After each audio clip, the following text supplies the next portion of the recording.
This is episode 5 of The Delusionals. This is me and Anthony Bosico. Today we're joined with the Marine Park Political Youth. They are a political group that started in Marine Park, which is like kind of a tucked away suburb in South Brooklyn. And if you know anything about this area, you know how incredibly difficult it is to engage in politics in this area, and let alone anything even remotely leftist in this area too. So they're here to talk about, everything, pretty much their experiences growing up here, challenges and goals that they have. So we have Alana and Bambi. Tell us everything about you guys. My name is Bambi. I grew up in Marine Park. My mother's entire side of her family grew up in Marine Park. Very Irish. My father's Italian from Gravesend. And I attended all the elementary schools. I went to church. I was a little church girl. A very Catholic, very conservative family. Reagan baby mother, and I didn't really know that the rest of the city existed in a way. I never really went anywhere else unless it was like a special thing. I was just in southern Brooklyn, and I ended up going to school, a specialized middle school called Mark Twain, which it wasn't the best experience. It sort of like changed my life. Like I met different people that I would have never ever met otherwise, because Marine Park is incredibly insular. Mm-hmm. You're from Marine Park, so you know what I'm talking about. You see other people, but you don't quite know anyone else. I have a very similar experience growing up. I grew up in Marine Park.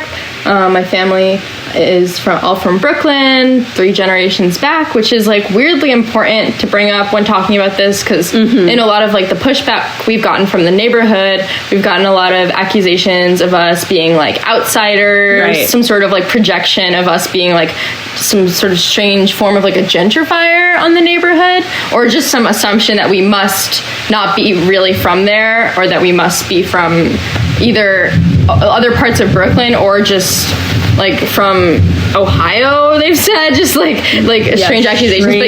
But no, we're both from there, and accusations that we must be pedophiles. For wanting to engage with people who are 3 years younger than us about politics. No, I've heard that. But we're just heard that shit. I'm sorry. I've seen that in that Facebook group, and that shit was hilarious. It's hilarious, yeah. But but we are just 2 young adults from the neighborhood. Me and Bambi have been friends since we were like 3 years old. We met in Marine Park. Yeah, we met in Marine Park in a preschool in Marine Park. Of course. We go way back, and we kind of really know the culture of the neighborhood, and we thought that was like important in starting our group together. Yeah. Mm-hmm. Sal, do you want to give them a backstory about us? Would love to hear it. What is Direct Marine Park? I can't. You need to put your fucking video camera on, because I didn't even know you were here. But I feel like mine and Anthony's story is kind of funny, because everything that you said is pretty on the nose with my experience here. Me and Anthony both went to high school together. And I didn't have too many, I was weird in high school. I had friends, but I wasn't too close with a lot of people. Like, I didn't really know Anthony until 2016, I want to say. 2018, Sal. It's 2016. It's not 2018. But we definitely did not know each other for the election, Sal. It's 2017 then, because we talked about 444 from Jay-Z. Okay. And then you made fun of me for liking it. Yeah, I did. But same experience. Growing up here, kind of weird. Like, it is a very insular community, and like, I never heard anything but conservative and moderate politics here. Every aspiration I've heard from somebody was like getting a city job, Yeah, it's very like closed off kind of community. Every single And, like, house has an American flag, which is really weird because Yeah, and interestingly, on what Alana said, I think is that there's this insinuation that we're like outsiders infiltrating the neighborhood. And really, I mean, I'm from there. She still lives there. She goes to college upstate. But I live in Brooklyn, and I live in a different neighborhood now. And I really feel like I got pushed out. Like if you have any different type of line of thinking to any degree, like even if as a child, if you're slightly different, you really do get pushed out. So there's this idea that it's like a political monolith, but really it's just like people can't stay there. Unless you're like, I mean, I feel so corny saying like a sheep, but like if you're not part of the monolith, it's really hard to exist there. Mm-hmm. Yeah, I mean, I was thinking about what it meant, like, for me to have grown up here, and I was thinking about my experience in high school. Me and my girlfriend have like a similar kind of story where we're like, in high school you don't really feel, unless you're like unless you're like one of the annoying law kids, they don't really care for you. At least in Madison, I don't really know about the other schools, but like, it's really hard to like feel like you're a normal part of school because you're there. It's such a big fucking school. It every day feels like a pre-screening for TSA. Like you're on this long ass line to get to a metal detector, and then you got these security guards that scream at you for every shit and thing, and like it's so dehumanizing. And then to top it off, the teachers don't really fuck with you unless you're like some class clown or some shit. Yeah. So it's a very isolating school and the neighborhood as well. And I remember when the Black Lives Matter movement started, like when, Trayvon Martin was unfortunately murdered, I'd see people that I knew like defending the death or the killing. And I'm like, and I've had a few friends come up to me and be like, you're a crazy, like, wannabe Black Panther. And I'm like, bro, I just don't think anyone should die at the hands of police. Does that make me fucking crazy? George Zimmerman wasn't even I'm sure you guys have had.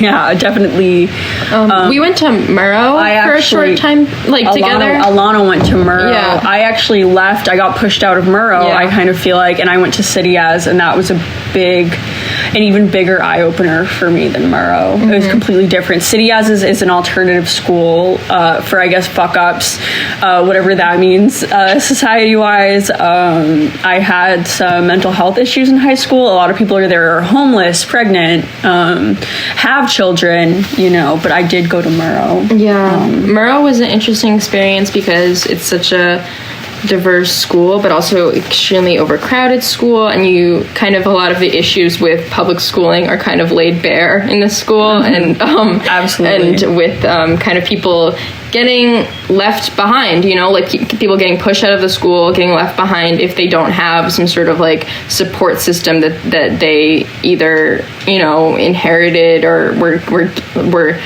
like supposedly self-starters in the school, but like that doesn't really mean anything in the end. But I think it was an interesting place, and there was a lot of Marine Park kids that went there, and they kind of all congregated together, but I never really felt, and I know you agree, felt a part of them in any meaningful social way. I was always kind of friends with people from other neighborhoods in Brooklyn just because I just felt like I wasn't like accepted or wasn't supposed to be there with them socially. Your parents had a different type of career and kind of social outlook than because my parents were journalists, so not the most like leftist people per se, but like they weren't like, a lot of people in the neighborhood are just like legacy cops, so that's obviously a pretty different upbringing. My family is blue collar people, very from Marine Park. I mean, my mother grew up there with her 5 siblings, nurses, but my father was a postal worker. I have corrections officers in my family, which I could talk about for days. But I grew up pretty much I feel like I should have turned out like fitting in with those kids, but I sort of didn't for some reason. And I went to PS 222 and I had an okay experience. I mean, I had friends. I feel like I sort of got bullied, but I also didn't. I was friends with the kids, but there was something weird about me. Looking back, I didn't really know what it was. She suggested to me in the past year that little kids maybe can read gender. I'm non-binary, actually, which is an interesting thing. Growing up in a conservative neighborhood, I mean, I'd never even heard of trans people when I was a child. And I would refer to myself as like a tomboy, and the kids would treat me different. And I wasn't extremely bullied, but I was sort of outcasted, especially by the little girls. And I left really early on. It's like if you can't like kick it, like get the fuck out. And I hear the adults saying that to people, you know, like in the Marine Park Facebook group, which I know you're a part of. Like they'll tell people, you know, if you have any type of like even barely like left of center leaning idea, like go somewhere else, you know, which is ridiculous. Absolutely. Yeah. Now I'm sure people have the idea. Like this is Marine Park is a very, very, very reclusive, insular kind of, you know, intolerant kind of community. It is diverse and it is a lot of working class, which I think is weird that it's not open to a lot of new ideas because it doesn't seem like it should be. But you know, it is what it is. But having said all of that, like, I'm assuming a lot of the motive behind making this group was to kind of change that culture, that, you know, that members only, so to speak, kind of culture that this area has, because it is a lot of legacy cops. It is a lot of just, you know, working class city workers. And it's that culture, it kind of sets up this very conservative culture. And it's weird because I don't really see Marine Park. It's never really mentioned in any kind of forum. It's kind of forgotten about, in my opinion, and I don't know if that's good or bad, but I've always felt like it's weird for it to be so proudly conservative when, like, our supermarkets are trash. We have one train in the vicinity, which is the Q train. A lot of our transportation is unreliable. What's up, Anthony? And the B train. And the B train. And, like, it takes forever to get there, usually. And so what happened that made you both start this group? I think with the protests, it was kind of an easy way for us to gain momentum. I think both of us have like lamented for a long time that there's no ability to even have political discussion in Marine Park. Like there's no access for, I don't think, really kids to openly have conversations in general. Yeah, we noticed that there is basically no youth organizing, even in like a recreational level that's not directly associated with the church, sports, or school. And we do have a community center of the Carmine Caro Center at Marine Park, and we do have a very strong Marine Park Community Association who doesn't wish in any capacity to reach out to the youth or capture them in any meaningful way. Yeah. And that was a huge part of it also, was the fact that we really strongly believe that you should know people in your neighborhood. And it kind of, even though I was pushed out, that I wasn't socially a part of the neighborhood, it always kind of bothered me that I would go and hang out in like Park Slope and these other very liberal areas where I also kind of felt different, you know? And I was like, okay, like I protested there, and I protested in other parts of Brooklyn, Manhattan, whatever.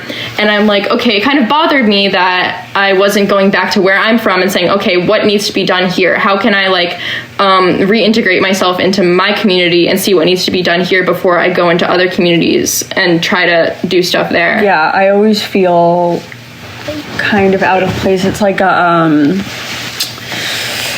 it's like the Princess and the Pea. Like you know, you always feel that like I have to go back to Marine Park because I mean I feel like any in any way that I'm like politically motivated or in any way that I want something to change. I mean, in the Black communities in the city, you know, people are doing what they have to do. They're lifting themselves up, and in the liberal areas, Park Slope, you know, those areas, there's a lot of liberal white areas. I mean, I get that's for those people to do with, and I'm not either of those things. There's no organizing here for me to be a part of people of my own kind, my own social standing, changing shit and like trying to open up conversation, trying to protest. So like that's something we have to do, you know, like if someone's not doing something, you do it, you know. That's awesome. That's really awesome to hear, especially because, you know, growing up here, I never thought, I've said it to you guys, I've never thought that I'd see the day, and like seeing it is like, it's like magnificent. So it's so great to see, and it's awesome that you guys, it's great. It's also awesome that you guys don't outright say like, hey, we're leftist, communist, blah, blah, blah, blah, blah. You guys advertise yourselves as, listen, come to this forum, we will chat about politics in general. And I think that that's a good way to like, I mean, because you kind of have to do that in this neighborhood. But yeah, I think that that's awesome. Anthony had a question to ask. Unfortunately, They'd be like the Red Scare, the Red Scourge of Marine Park. yeah. They're scared. They always physically threaten us and never show up. So Marine Park, along other neighborhoods, skewed Republican in the 2016 presidential election, along with Ocean Parkway, Borough Park, Brighton Beach, and Midwood. And how do you like plan to reach out like Trump supporters?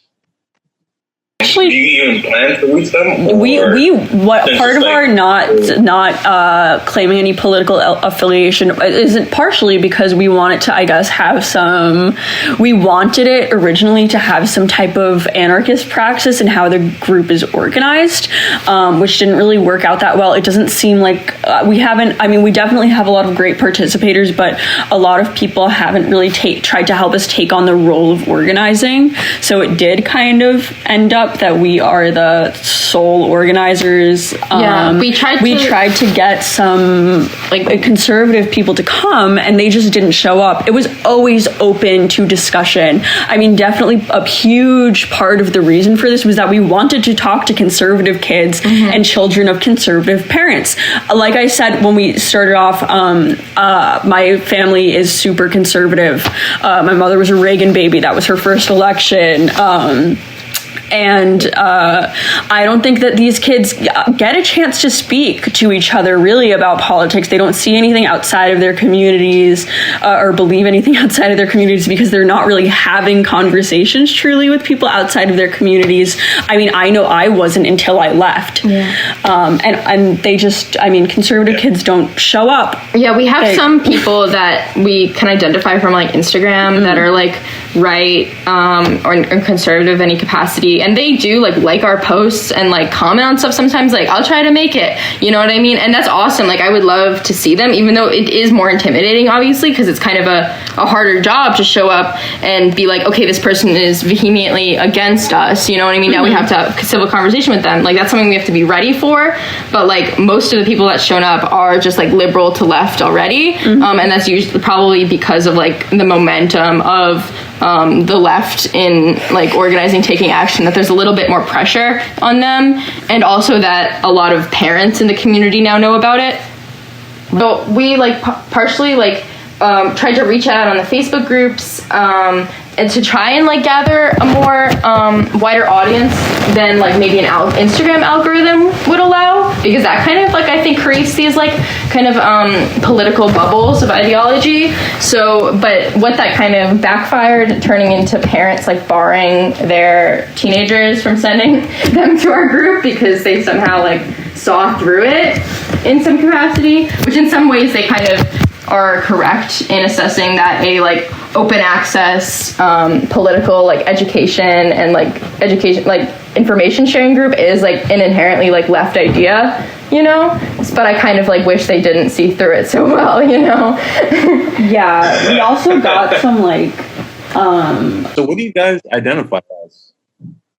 I would say I think that the only political label that I really like jack in any capacity is that I'm a communist, but like more specific than that, like I don't really delve into, because I'm only 20 years old, so I'm like kind of like new into like the whole like political identification process. Like I'm a college student, I'm learning a lot every day. I kind of take from anarchist principles and also Marxist-Leninist principles, but overall I think I would just say I'm either like a leftist or a communist. I am not a college student. Actually, I'm a dropout. I dropped out in my first semester, and Hey. I try to self-educate on politics as much as I can. AAA for college dropouts. I would not label myself good an company. anarchist. I feel like labeling myself as an anarchist would be sort of ridiculous. But I most closely agree with, I think, anarchist theory and principle. More than communist. I mean, we could talk about that. I mean, I don't want to talk about that. This is long conversation.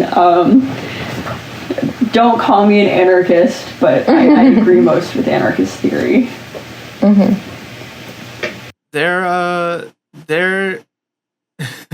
There's been some insane remarks from the Facebook group, and I only want to talk about it because I think it's funny. But like me and Ant have spoken about it like here and there, but I was in that group for a little bit, and that's how actually I heard about you guys. My girlfriend was like, you should join this group, this neighborhood group on Facebook, and she was like, there's these people that are trying to do like a political thing. You should see what that's about. And I joined the group, and what's up? Get you old. Yeah, well, yeah, I am too old. We're the old heads on the block. But we need to be rescued by the Zoomers. They're the chosen ones. So like, you know, you got to make sure that we appease the Zoomers. But older. So I was in the group, and like I think my first week in the group, I saw somebody bitching and moaning about the Black Lives Matter mural outside of the I don't know where it was, but I was like, who cares, bro? Like does it really affect you? And I was he was like, it sucks that the White House is honoring criminals. And I was like, yeah, it's crazy. Derek Chauvin didn't get charged. And then he like commented on my personal page and was just like, you're going to be the next person to get killed by police. And I was like, I'm leaving this group. Like, this is stupid. But I have seen some of the shit that they say to you guys. Like, I remember my favorite comment is somebody saying, I'm going to infiltrate this group and investigate. They could be pedophiles. They could be communists. Who knows? And I think that girl is related to Alan Maisel. That shit killed me. Like, I was on the floor. So, like, what is the most insane interaction you guys have had? I've kind of been like I don't have a legitimate Facebook profile, so I do not comment on it myself. But I'm kind of like the face for these people, and they have like kind of tried to throw any sort of like intimidation at me that they possibly can. I think the craziest thing I've gotten is actual like sexual harassment, like in my messages, you know, like something about like how they saw my pictures and like, do I spit or swallow or something like that? Like a 70-year-old man. A 7-year-old like veteran from the neighborhood or something like that. Like that's the craziest thing I've gotten, but I've had a lot more like funny experiences with like specific people who like know my name now. Yeah, the thing about like me being related to Alan Maisel, like a local like congressperson, like a council member, is crazy because, you know, you can say like, oh, like I'm not, you know what I mean? Because I'm not, and just be like, oh, like no, like that's not true, you know. But it doesn't like matter. That's what you kind of realize, and I think that's like an eye open into like this world of like the right and the conservative like community, is that like you can tell them something, but it doesn't like infiltrate their like world, you know. Like you could say, no, I'm not related to Alan Maisel, and they'll say, no, you are, and now we trust you even less because you won't admit it, you know? Like you must actually be his daughter or something, or you're him behind a profile of a 20-year-old girl trying to, and we hate him because he put speed cameras in, you know, like. There was you're just wearing the skin of a 20-year-old child. That's what and that was funny to me, or just most interesting to me, just because it's like emblematic of anything else you try to bring to them. What was most interesting to me was there was one person tried to dox Alana. Yeah. But there's also, this was one person that I was sort of anonymously, I never gave him my name, but he was in the Marine Park Facebook group, and he started messaging us on Instagram, and so I started responding to him, and he was telling us, and he is a retired NYPD detective. I think he was stationed in Bed-Stuy for the majority of his career, and he was saying that he was going to plant cameras and like record us or something and like come to all of our meetings, and I just kept saying like we're 20-year-old women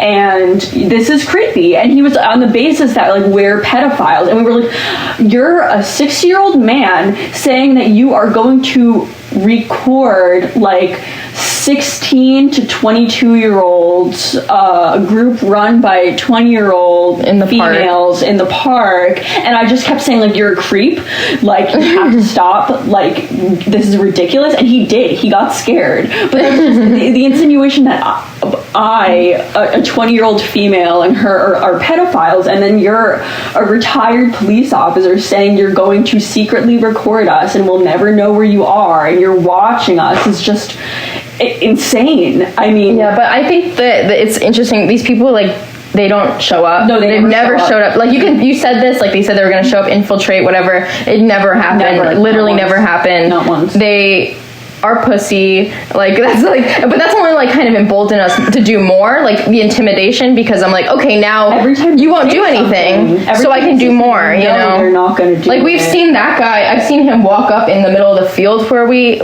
meet, like, he kind of walked in with a wife beater on, and he, like, looked around, and then he got back in his car and left, you know? But, like, it's I think that it's interesting to see how these people, like, mobilize and how much they say on Facebook, you know? Yeah, that is kind of funny. I remember speaking to Anthony about, like, I was like, I don't know, man, Republicans are going crazy, everybody's gonna be QAnon, blah blah blah blah, they're counter protesting, and Anthony was like, I mean, they go out to the protests, they don't have any real grievances, they realize that, and then they go home. So, like, really, what are they upset about?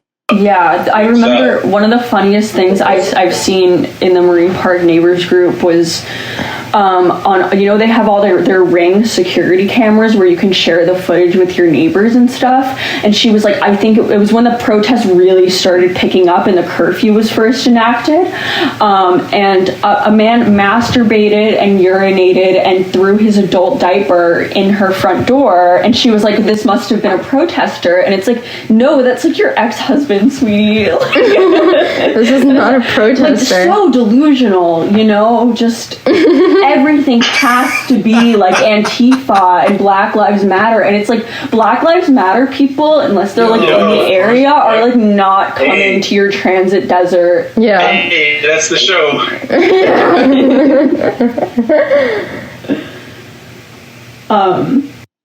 They don't even know what they literally don't even know what Antifa is. But I cut Anthony off before he was going to say something. I'm sorry, Anthony.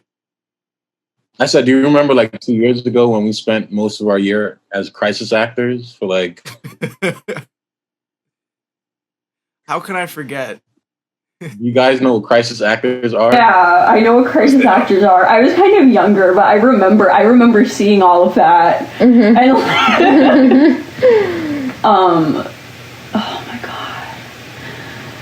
Oh my god. I'm just thinking now about some of the stuff that I've seen people say on that page, and I just start like hanging my head. I mean, sometimes you just have to like log off, you know. That's what I've realized. Like, I would used to post about all of the events because I wanted people to show up, you know what I mean, to the Marine Park political youth events, because sometimes it honestly is hard to get people to show up, even if they are leftist, even if they are liberal in any capacity. It's hard to get them to show up in the area. Like, that's a huge issue, you know. But like, I decided like sometimes it's just not worth worth it, the like press or whatever, you know what I mean, in posting in that group and the hate and stuff like that. But I think in some cases it really is, because that's where they engage the most, you know. That's when, if I upset their reality by posting in the group, that's enough, you know what I mean. That's a big part of it, is upsetting their view of reality, and making them get nervous, you know what I mean, about like that their white haven or their white conservative haven is being disrupted. And I guess that's a hard day's work. I don't know. That's all you can do sometimes. I do also think, though, that especially for the younger people who can be pulled out of it is really what I mean, that these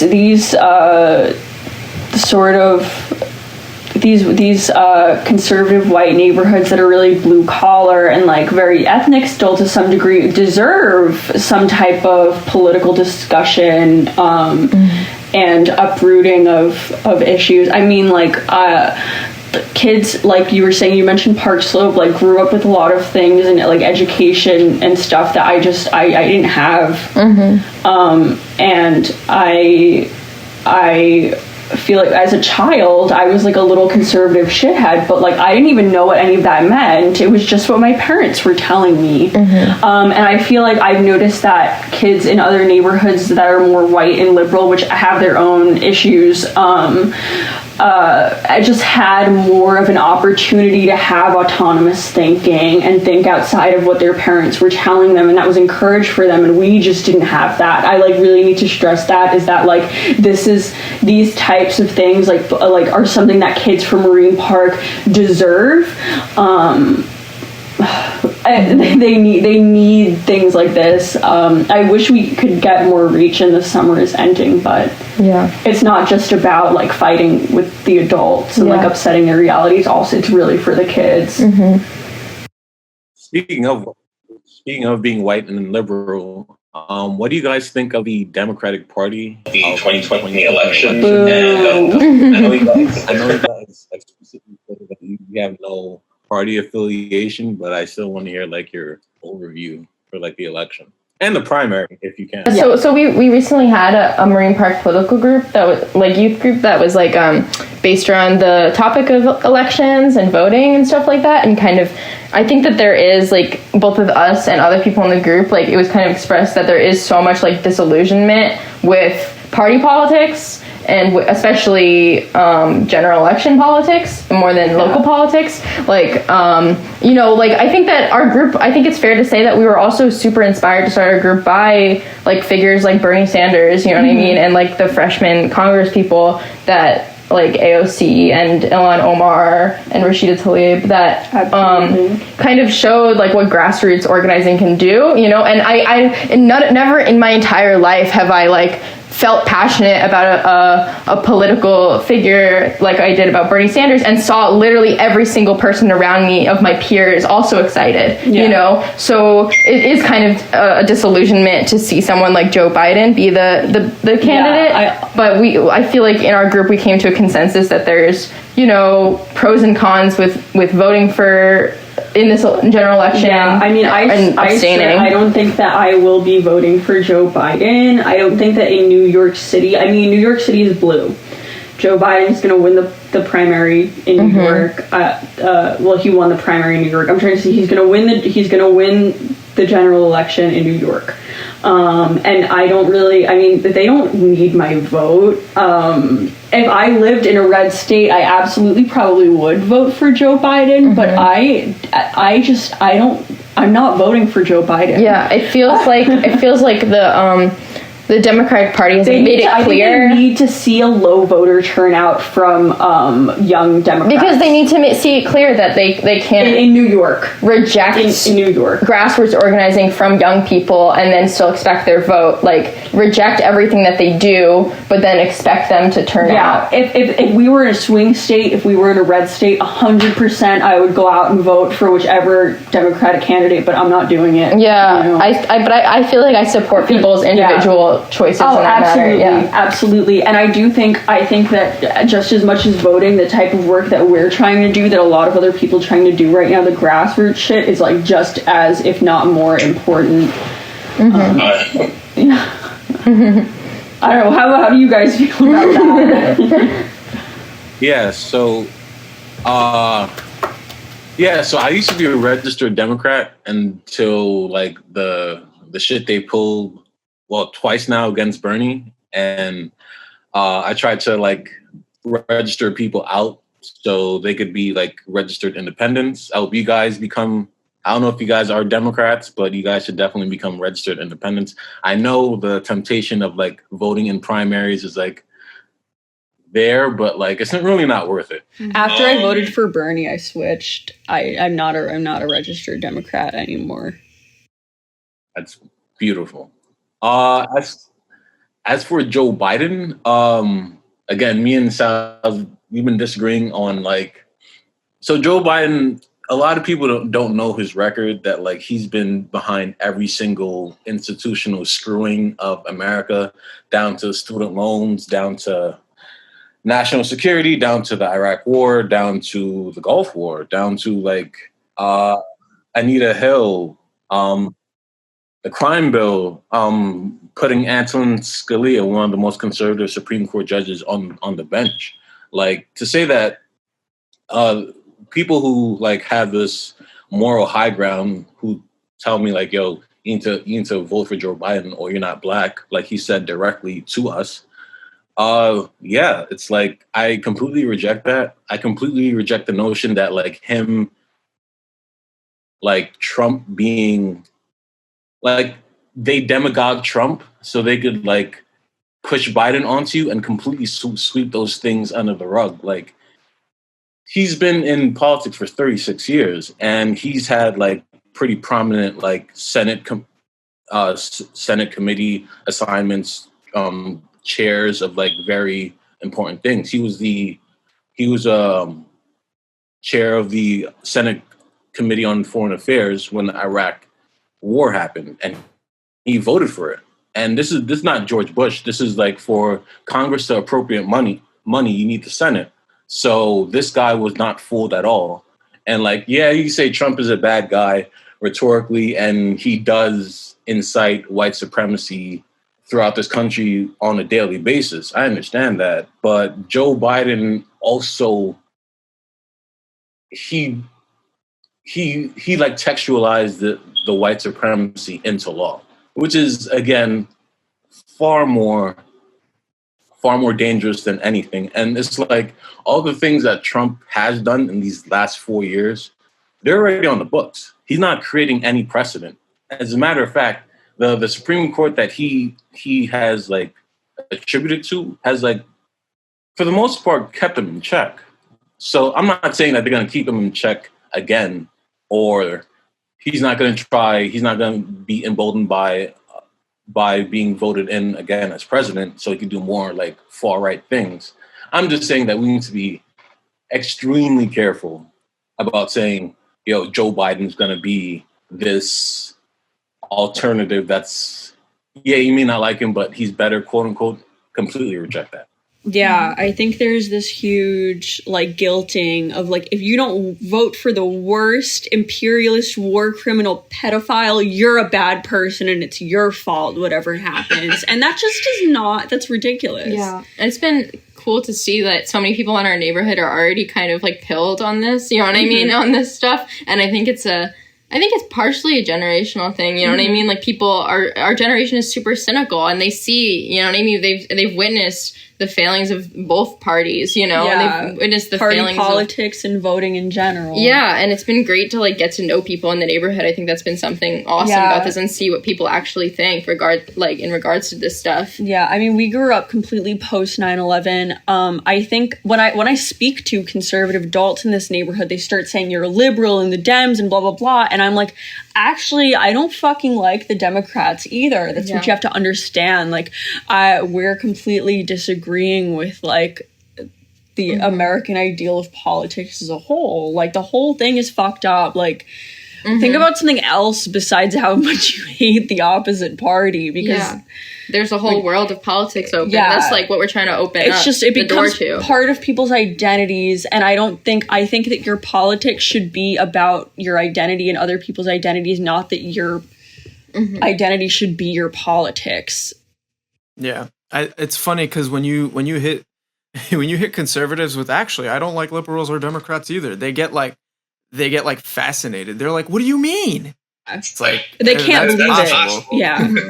It's so weird. It's just, and it's also I want to say there's no disagreement with me, Anthony. I don't like Joe Biden either. I don't know why you said that, but because we were talking about like I didn't take it that way. Oh, maybe, but like we were talking last week about like the whole Kanye thing, and I was like, I don't see why people. I know Kanye is his own conversation, but I was like, why are people so scared of him running? It's like, and to me, it annoys the living shit out of me when I see New Yorkers be like, don't vote for Kanye, he's splitting the vote, vote for Biden. It's like, bro, please go phone bank or shut the fuck up. Because if like, and people in New York should be voting for whoever they feel like it, because it's gonna go blue anyway. If you're in a battleground state, I get the panic, but like, you're in New York, just like write in whatever. Who cares at this point? It doesn't matter. Say is that like why would I vote for Joe Biden in New York? Like he has the vote. Like I'm not. And either way, I don't think that. I mean, is the outcome of his presidency like necessarily better? I mean, how much death was there under the Obama administration? You know, like I don't know. What do you guys think about Barack Obama? I'm not a fan. He recently, he on his Michelle Obama's podcast, he recently. Is a pod? Yeah. That's a podcast. Yeah, they're like saturating the market, bro. Like respect our hustle. This is our lane, but then everybody want to jump on. Yeah, we trying to eat, but everybody want to jump on board though. Yeah, what can you do? They basically genuflected about how the youth, primarily, I think they were talking about mostly your demographic, are completely cynical and indifferent about politics, all because there's no marketing budget behind getting your attention. The only thing that worries me, and I agree in terms of the hope that I feel when I look at young people, just how they were raised, the values, their exposure, the questions that they have, the change in the economy that's forcing them to ask a certain set of questions.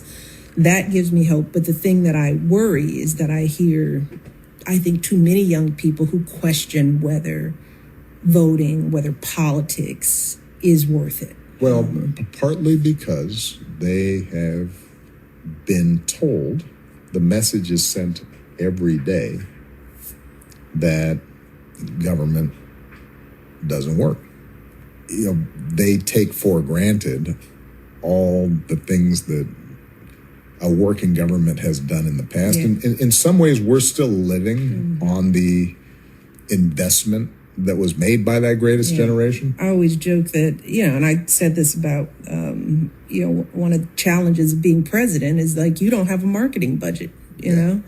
There's really no structure to market government, right? I mean, the average young person knows far more about the cereal they're eating and the car they're driving than they do about what government actually does for them, because they don't have marketing budget. There isn't a jingle, The only time they know about what government's doing is when it doesn't work. Right. So we're getting a good lesson in that. I think, I would agree with a lot of that. Zoomers are kind of cynical. I would disagree, though, that we're indifferent or like wholly cynical. I think we're more hopeful than any other generation. I mean, maybe there are a lot of hopeful and cynical millennials, I think, as well. But there's so much grassroots organizing with our generation. We're cynical and angry. Cynical, angry, and ready for something to change. Like cynical about the system in place, that it's irreparable and it can only be destroyed and something else can be rebuilt. But it is hopeful because there's this idea that it can be destroyed and rebuilt. Yeah, and I don't think we need marketing, I think we need social skills. I think we need to like reach out to people in our proximity, you know what I mean? And all feel compelled to like connect with each other. Yeah. And we have the tools for it, Yeah. That's kind of like the classic neoliberal approach, right? Or classist approach. It's just like, it's all a matter of marketing. Like it's so, the world is so much bigger than that is the liberal approach. I saw someone tweet today, just some random leftist, I don't even know who it was, whatever, it was just some guy, and he was like, the liberals, they're trying, in prison reform, like worrying about who jails and prisons are named after. Like, you don't have to change the name of a prison from like a slave owner to like whoever, like that, just fucking close the prison. That's incredible. Yeah. Like, seriously, like that's prison reform. Like, truly, like I don't care who prisons are named after, like close the fucking jails. Yeah. Like, it reminds me of what happened in Congress last week when they voted against Bernie's amendment to cut the military budget by 10% to give to like education and like medicine. And they actually voted for Elizabeth Warren's amendment to like rename the like different military camps or military bases and stop being like Confederate bases. I'm like, okay, I guess you could have that easy win, but it's like there's no like material substantive difference between calling it like Fort Bragg or Fort Bosico. Like, yeah, and topical in New York City, the BLM, like the I guess, what did you say? They're like painted on the sidewalk that the city did. And some people desecrating them. Some people desecrating them were anti-Black Lives Matter, but some people were Black Lives Matter and radical leftists.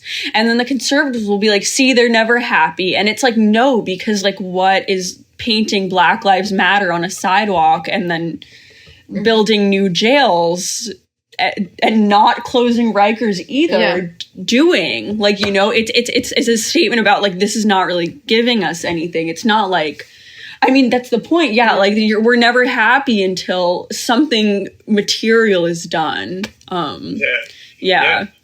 There's it's a lot of posturing. Oh yeah. Yeah. There's one of the articles that I've seen you guys actually post in your Google Drive, which that shit is like, there's so much good information in there. And specifically, there was one about the history of South Brooklyn. And I don't remember the mayor at the time. He was like the first Black mayor of the city, if I'm not mistaken. But like, it just seems like the more I read about history, the more I notice that there's just this piss poor education on class and race analysis. And like, it just always gets swept under the rug. Whenever there's, issues, it's just swept under the rug. And that's like the history of the leadership. And it shows today, even in 20, like there's issues in the 90s or the late 80s of just like racially charged attacks and nothing really gets done. But like, it's all white people being like, oh, the minorities are taking our jobs. And that's the stuff that people campaign on. And it's like, you're only making it worse. Then when they do some shit and when people hurt each other in the name of racism, it's like, that's just been like per the course of history. And then like in 2020, I'm sure you guys have seen with the whole defunding the police movement, they're the only people whose budget have increased during the pandemic. De Blasio vowed to take $1 billion away from them. He didn't really. It was like a weird, sleight of hand kind of shit, hat trick kind of stuff that I still am like not really understanding. And then they claim that there's so much propaganda. They claim they disband the fucking plainclothes unit. Then a plainclothes unit snatches up a protester in Manhattan in an unmarked van. And then you guys experience a detective threatening to investigate you. And it's just like, I can't even imagine like police feel empowered to do that because they've been empowered to do that because the solution to everything was give us more police. And it's like they have a $6 billion budget and crime is up 300%. Don't they? What the fuck? They fucking suck for $6 billion. I think what, like, in our group, what we've, like, found is really awesome is, like, the creativity of people thinking about new possibilities for a future, like, without police or without police culture even, without police culture and, like, the different, like, possibilities for building new communities, building new realities for yourself, for sustainability, for things like that, that is really promising. I think that's important work that needs to be done is making police obsolete, creating strong communities, creating strong community programs and systems, relying on each other. And in relying on each other and trying to fix problems as a community, not acting like a fucking cop yourself. Mm-hmm. Which, I mean, I see a lot of, I feel like, internet leftists and I guess like leftist spaces people doing with like general cancel culture. I'm so tired of hearing that term myself, but definitely a big proponent of like trying to get people who fucked up to like learn about themselves. And I think a big idea of prisons on society is like, if this person messes up in any way, whether that's like real or imaginary, we'll take them and we'll put them in a place where we don't have to deal with it, which is ridiculous. But I feel like that's been happening a lot in leftist circles with like social exiling of people. I'm not talking about like rapists and like serious assaulters, I'm more talking about like slight transgressions where there's no real conversation, but just like stop talking to this person. I don't know if that's something you guys have observed. You're a little bit older than us, but it's definitely something that's really prominent in Gen Z circles. And I feel like that's acting like a cop. It is. It definitely is. But cancel culture is weird because I think as someone, I feel like I generally just don't really give a shit for celebrities. And like, that's been where I've seen most of the conversation.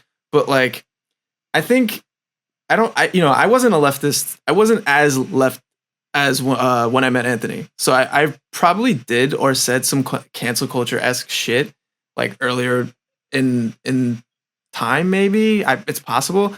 But like, I think it's just dumb. I think it's just dumb because it's just Puritan virtue signaling. And it's like, I've also said really stupid and offensive shit. I've been a bad person. So it's like, and I feel like I'm a decent human being now. So it's like, I feel like it's not fair to really exile people over bullshit. It's like, no, just fucking teach them. That's another issue with it. Like you said, I remember the whole Amy Cooper fiasco. You remember that woman who called the cops on the black guy in Central Park? Oh, right. Yes, in the ramble. We had different stances on this initially, but I'm gonna let Anthony. So like, when I found out that like her job she got fired from a job, her dog was taken away from her temporarily, and some other shit. I'm like, whoa, that's a bit too harsh. Like, I know that she did try to jeopardize the security of a black man, and that was like a racial transgression. But I didn't feel comfortable having like corporations and like, just like basically like you could be like having your job have that power, or like have the guys of the mob saying that, hey, since she did this racist thing, she needs to be fired. Like, I don't want any company or corporations or any business to have like that type of rule where you could like fire your employee judiciously because they already have like more power. And last week I was reading that the NLBR, the National Labor Board Relations, actually granted like companies to have even more leeway to say like what's acceptable to say or how to act at your job and what's not. And like, even with Colin Kaepernick, I not only I saw that as like of course a BLM issue, I saw that as like a civil rights issue, especially like in the workplace. Like, there's in the NFL CBA, the collective bargaining agreement, there's no like direct mandate that tells you to stand up when the national anthem is playing. So if you have that and you have the NFL blackballing him, it's like, whoa, does your job get to dictate your political leaning? Or your political action? So it's like, sometimes we like get too bloodthirsty that we need to say like, calm down. Let's see like who are we empowering and who are we like disenfranchising. I feel really strongly about that. I feel like that way, if we have people getting immediately fired, it'll be the corporations having that type of punitive power for stuff that happens outside of the workplace that's mostly verbal. If people who are, let's say civil rights activists that are, you know, creating political dissent and stuff, like, then corporations, I mean, whatever gets ruled as acceptable for someone to lose their job over, like if that's a precedent that's set, that can become about anything. Like it can also become acting for justice. I think it ultimately just like individualizes like a systemic issue. Like the issue wasn't that, you know, this woman was acting crazy and racist in a park. At the end of the day, the issue was that the police can be like weaponized at anyone's will, especially at white women's will, against a black person. You know, like the fact that the police are being weaponized, can be weaponized. A force that's supposed to protect the people can be used as a weapon is the problem, not this individual like crazy lady. You know. And that gets lost in the conversation of making her like a social figure. Right. And also I feel like when corporations can just, you know, fire people for that, and that's their publicity, it takes away any, I mean, I don't even remember what her job was, but corporations generally are responsible for a lot of human rights violations and deaths. And if we have rainbow capitalism, we have like, I don't know, it's like this country, well, that's kind of definitely I'm losing words. I'm sorry. No, you're gonna have to edit it. Definitely. Whatever. I think I know what you're gonna say. I mean, like so the arguments that you guys just made was the same kind of arguments that Anthony made to kind of take me out of my initial opinions on the Amy Cooper thing. Because at first, I was like, well, I just think it's two fucking idiots in a dog park. Like both of them were kind of being annoying and stupid. And like, why do, you know, I didn't really care that she had her dog taken away. And I was just like, well, she got fired. Like, that's what happens when you act like an asshole and people can figure out where you work. And then he was like, but don't you think that's, you know, everything that you guys said was eventually made me like, oh yeah, shit, that is a problem. And then, I don't like individually feel that bad for her, you know, like I don't know her, I don't care, but that is indicative of like something going wrong. Yeah, and then it allows the layup for the companies to look like the good guys, and that's the same kind of shit that's more or less allowed the companies to hijack the current BLM movement almost. I mean, like everybody's kind of losing sight over the fact that it's to defund the police or abolish prisons. And it's a human rights issue because black people are disproportionately fucked up by everything that's going on right now, by the pandemic, by, you know, economic failures, just everything just disproportionately hits black people harder. So this movement is about fixing that racist ass system that really fucks everyone up, not just black people, and it's just like, now it's just becoming about, you know, speak against racial injustice. And it's like, well, racial injustice is everything that this government does. So like, you know, that's kind of what cancel culture allows. It kind of allows people to feel good about doing the bare minimum.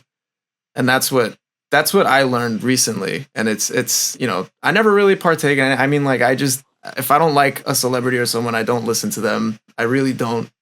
But like, now that I see Anthony's led me to see the bigger scope, bless. But yeah. Actually, it was I don't know if you guys heard him, Antonio Gramsci, and how he explained cultural. Sal, say the word for me since I can't say that word. Hegemony. There we go. Oh. Mm-hmm. So when he used that, he explains that like we have with capitalism, it brings about like this top down philosophy where it's like, well, company, like the whole reason why Black Lives Matter is like rating better with the public now than then is that Amazon, the NBA, the NFL has all like embraced it.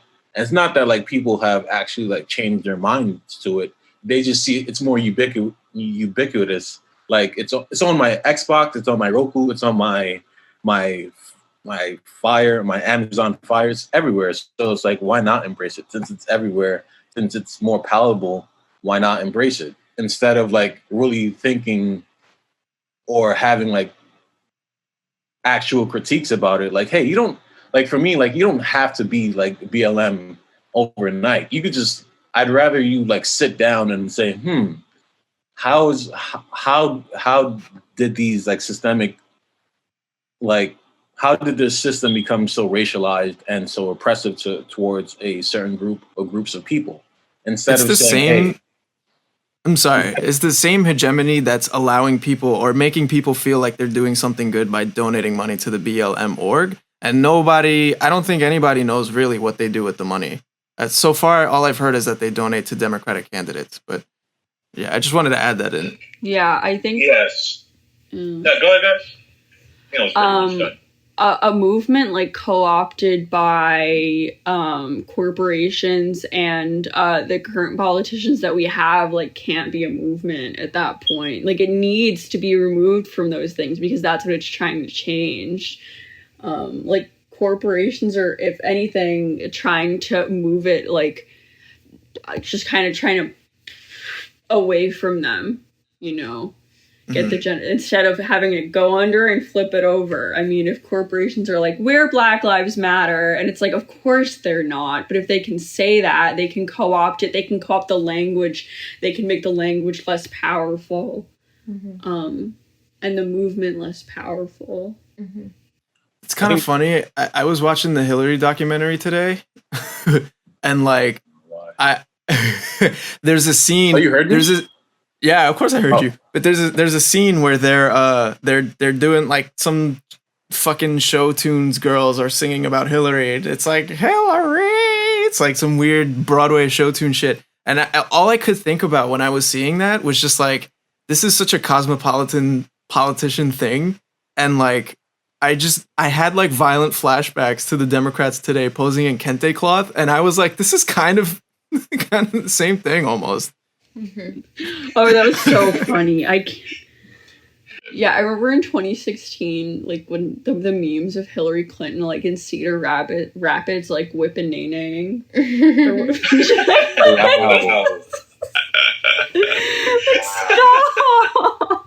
So like I completely like I disabled my Facebook right before like the 2016 campaign shot up. So I completely missed the whole campaign, the whole Donald Trump run up, like all of that. And missing out, bro. I think I am.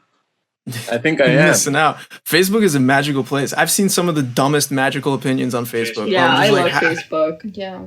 Facebook is hilarious. Facebook is my favorite social media platform, I think. I like Twitter also, but I really like Facebook. But it is kind of like, it is really encouraging to hear you guys be so lucid and I'd say like adequately critique the system that we have, but also having a realistic goal and like acting on it. Because that's, again, like that's something, I can't speak for Anthony, but that's something I've never seen or thought would come from South Brooklyn. And for also like, you guys were born like right before 9/11 happened. Like we were in school when the towers got hit. And like, I remember as a kid, my mom always kind of spoke, like a lot of history that I never learned in school. My mom was always like into communism. But I wouldn't say that she was a communist, but anyway, she kind of gave me like good breakdowns of what was happening at the time. She basically told me George Bush lied to us so that we could go to war for oil. And like, you kind of grow up, like hearing this shit, you grow up with this like, fuck, the world is ending. Like and I am powerless to do anything about it. And like growing up as a millennial, you hear so much about, wealth inequality, fucking global warming, and just all the other horrible shit. And you feel so helpless to do anything about it. And like, I think millennials are way more active than Gen X. Gen X kind of just rolled over and was like, yeah, sure, whatever. But Zoomers are like, it's nice to see people be so active, and not just active, but like aggressive when it counts, and also inclusive. And that's because that's also really important too. Like I don't think there's there's not any bigotry that I can see coming from Zoomers, which I think is there's I think there's a lot of reactionaries. There's a lot of reactionaries. There's a lot of there's radicalism on both sides. Yeah, there's radicalism. That's what there's I think a lot of alt-right recruiting of Zoomers. Yeah. Oh shit. Yeah, I think that's what it's like. I think Gen Z is more radical. It's all radical. Whatever side you're on is. Yeah. I'm trying to get a mosquito. Yeah. Yeah, there are a lot. The kids on the right who are Zoomers seem to be far more radicalized than millennials were. Mm-hmm. Shit, that's kind of scary. It is scary. They're the ones that do. They're the ones that do the violent shit. Yeah, they also operate on intimidation tactics. I feel like their aesthetics are really put together and important to them. I think that's one critique I do have of the left is that there's no consistent aesthetic and there's too much obvious infighting. Mm-hmm. Yeah. Oh yeah, for sure. Yeah. So I think we covered a lot of ground. We could kind of wrap up if you guys want. Is there any last little pieces of information you want to give? I think that I think we've learned a lot from meeting in person, you know, and organizing little events. And I think we found a lot of creative ways to have events. Like we had a sign making event. We participated with a book sale. Which, by the way, that's one thing you don't need a permit for, to sell stuff in a park. If anyone listening wants is books to and art fundraising event. So we found creative ways to get around people trying to shut us down. Like with that, like in maybe a different neighborhood, they wouldn't be checking like permits, but you know, we found ways to get around it. And I think that's something that everyone should be encouraged to do. You know, like I don't want Marine Park Political Youth to just be like about building our thing. I want it to like spread to like Bay Ridge and other very conservative areas in Brooklyn and see what their communities need. And we see that with like the community fridge program in all parts of Brooklyn and Queens, you know, and Manhattan, and if anyone is listening to this, I would just encourage them that it's not that hard to like start like a political youth group, you know, like we don't really have any experience prior in like taking the reins on organizing. If we can do it, someone else can do it. That's a good rule. If they can do it, you can do it. Yeah, exactly. That's what I would like to say and end on, really. Yeah. Awesome. Well, there you go. Alana, Bambi, Marine Park Political Youth. I think Anthony had one more thing to say. I'm sorry. When I was 20 years old, I was a fucking dunce. So I'm so like proud of you guys, even though like I don't know you. Yeah. But hey, I may die and like leftism may not die with me. Mm-hmm. That sounds pretty like ego. I mean, all politics is egomaniacal to a degree, but yeah. You have a pod. It's yeah. Thank you so much for having us. Yeah, this is really awesome. Thanks for coming on, guys. Yeah. Take care. Okay, have a good one. Have a good night. Good night. Bye.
Got no job on the line. Sincerely, don't worry. Same old boy that you hoped you would find. And I know